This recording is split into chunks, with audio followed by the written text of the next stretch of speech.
నిన్న కేటీఆర్ గారు తెలంగాణ భవన్లో హైడ్రా గురించి అయితే మాట్లాడడం జరిగిందనమాట. అయితే ఆయన ఏమంటున్నారు భయ్య అంటే, ఆయన చెప్తుంది ఒకటే, మీరు కనుక నెక్స్ట్ టైం కాంగ్రెస్కి ఓటేశారు అంటే ఒకటే గుర్తుపెట్టుకోండి, మీ ఇల్లు కోల్చమని చెప్పేసి మీరే పర్మిషన్ ఇచ్చినట్టు.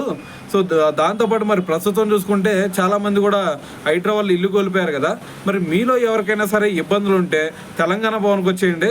తెలంగాణ భవన్ ఇప్పటి నుంచి తెలంగాణ భవన్ కాదు, ఇది జనతా గ్యారేజ్. ఎందుకంటే ఇక్కడ మీకు కావాల్సినటువంటి న్యాయవాదులు కూడా ఉంటారు, మీకు కావాల్సినటువంటి సలహాలు కూడా వీళ్ళు ఇస్తారు. సో దాని తర్వాత మీరు ఎవరైతే మరి దీంట్లో మరి ఇల్లు కోల్పోయి ఉంటారో మీరందరూ కూడా ఒకటే డిమాండ్ చేయండి, దానికి కావాల్సినంత దానికి సరిపడ్డ మరి పరిహారం అయితే కావాలని చెప్పేసి మీరు అందరూ కూడా డిమాండ్ చేయండి అని చెప్పి మరి కేటీఆర్ గారు అయితే మాట్లాడడం జరిగిందనమాట.